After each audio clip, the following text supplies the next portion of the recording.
Ya.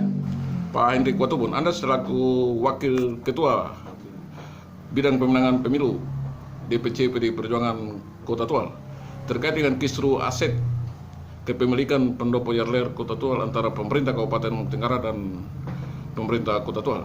Kira-kira bagaimana Anda menilai seperti apa? Ya, saya menilai itu sesuatu yang patut diselesaikan secara baik dengan pendekatan peraturan perundang-undangan. Dasarnya adalah Undang-Undang 31 Ya. 2007 tentang pemekaran Kota Tual. Ya. Ya. Jadi kalau kita bicara tentang aset yang ada di lingkup pemerintahan Maluku Tenggara yang hari ini katanya masih ada di wilayah Kota Tual, sudah seharusnya pemerintah Kabupaten Maluku Tenggara lah yang menyerahkan kepada pemerintah kota. Ya. Di dalamnya termasuk pendopo, rumah dinas wakil bupati,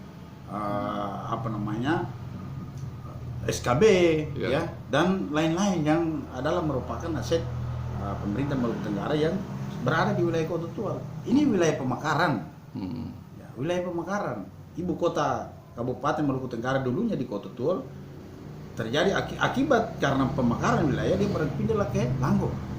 Dan hari ini sudah menjadi wilayah administrasi Kota Tual. Sejatinya itu harus dikembalikan kepada pemerintah Kota Tual dan itu harus dilakukan.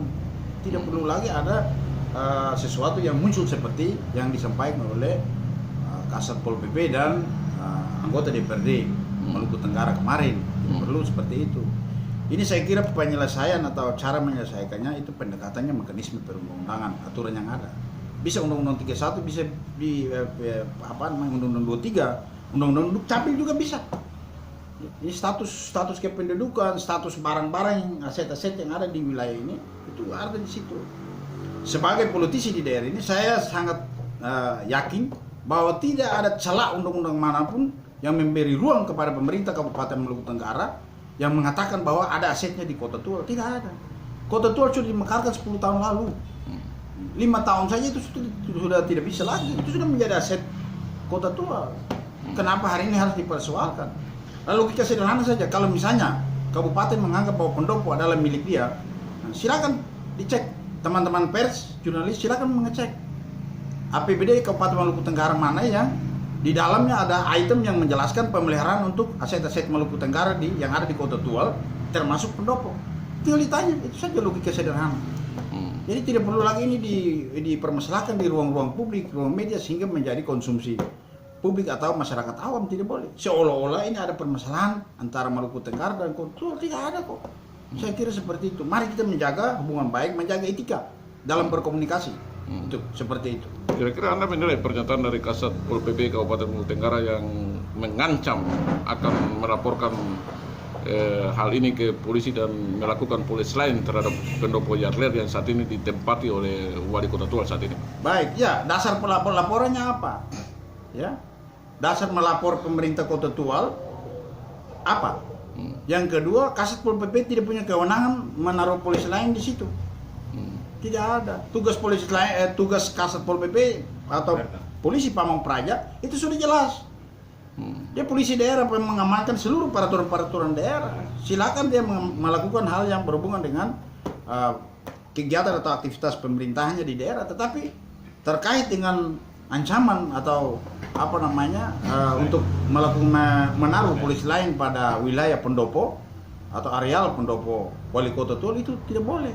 Tidak ada, dia tidak punya kewenangan apa-apa di situ.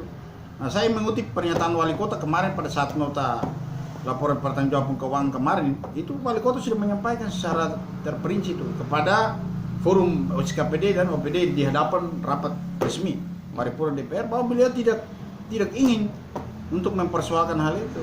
Kasat Pol PP bukan level Wali Kota. Berarti sudah sangat jelas bahwa hal ini tidak perlu untuk dipolemikan.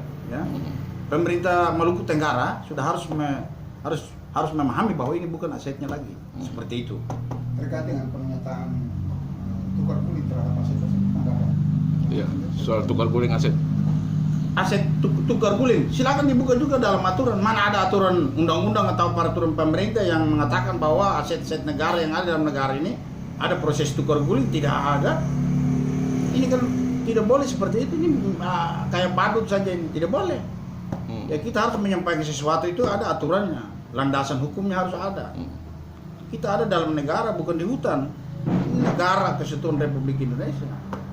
Sudah jelas itu. Bagaimana Anda menilai ini setelah Wakil Wali Kota Tual Bapak Usman Tamnge berkonsultasi langsung dengan Bupati Maluku Tenggara, dan dari situ Bupati Maluku Tenggara menyatakan bahwa dirinya tidak mengetahui pernyataan resmi yang dikeluarkan oleh Kasat Pol PP Kabupaten Maluku Tenggara.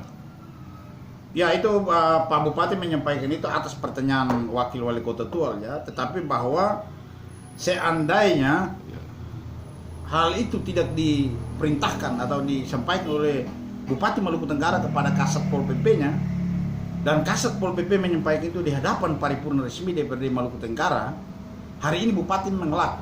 Bupati atau tidak menyampaikan, bahwa beliau tidak menyampaikan itu kepada Kasat Pol PP. Tidak ada instruksi. Tidak ada instruksi, maka sederhana saja, ya Bupati copot Kasat Pol PP-nya. Karena Kasat Pol PP-nya telah mengeluarkan pernyataan tanpa sepengetahuan pimpinannya atau atasannya. Itu kan selesai. Nah, ini kan soal etika. Etika dalam berkomunikasi, jangan mengadu domba antara Bupati dan Wali Kota dong. Tidak boleh. Staf di OPD-nya tidak boleh melakukan hal-hal seperti itu. Apalagi Kasat Pol PP tidak punya kewenangan untuk menyampaikan, berbicara tentang aset-aset daerah, tidak ada tuh. Ada badan khusus yang mengurusi masalah-masalah aset daerah. Apa namanya itu, badan aset daerah ya? Apa? Ada kan? Atau sekwilanya, sekdanya, atau wakil bupati. Kenapa tidak tanya ke wakil bupatinya yang adalah sekda Kabupaten Maluku Tenggara saat itu? Beliau pasti tahu. Beliau tahu itu. Beliau juga kan waktu itu kalau tidak salah itu ketua tim penyerahan aset daerah kepada pemerintah Kota Tual. Beliau berhubungan dengan Mendagri, berhubungan dengan gubernur, dan pasti Pak Wakil Bupati yang adalah sekda zaman itu pasti beliau tahu. Nah tanyakan lagi ke beliau, kenapa harus dipolemikan di DPR kemudian menjadi konsumsi publik? Tidak boleh. Kasat Pol PP juga harus banyak belajar etika berkomunikasi. Hal yang tidak diperintahkan oleh atasannya tidak boleh dia menyampaikan seperti itu. Jadi saran saya kepada Bupati Maluku Tenggara, ya copot saja Kasat Pol PP-nya kalau memang Bapak tidak menyampaikan itu. Kalau tidak dicopot bagaimana? Ya tidak dicopot, otomatis kredibilitas pemimpinnya, integritas dan kredibilitas seorang pemimpin itu pasti di mata publik tidak akan ini lagi, tidak dipercaya lagi oleh masyarakat secara luas, secara umum. Oke, mungkin terakhir solusi terkait dengan kisru aset antara dua pemerintahan ini. Solusinya duduk bersama dan menyelesaikan dengan pendekatan mekanisme perundang-undangan, aturan-aturan yang berlaku di dalam negara kita, Republik Indonesia tercinta ini. Ya, jadi mari kita sambut HUT kemerdekaan 75 tahun Republik Indonesia merdeka ini dengan menyelesaikan berbagai permasalahan itu dengan otak dingin dan dengan cara-cara yang elegan demokratis, dengan pendekatan aturan seperti itu. Oke.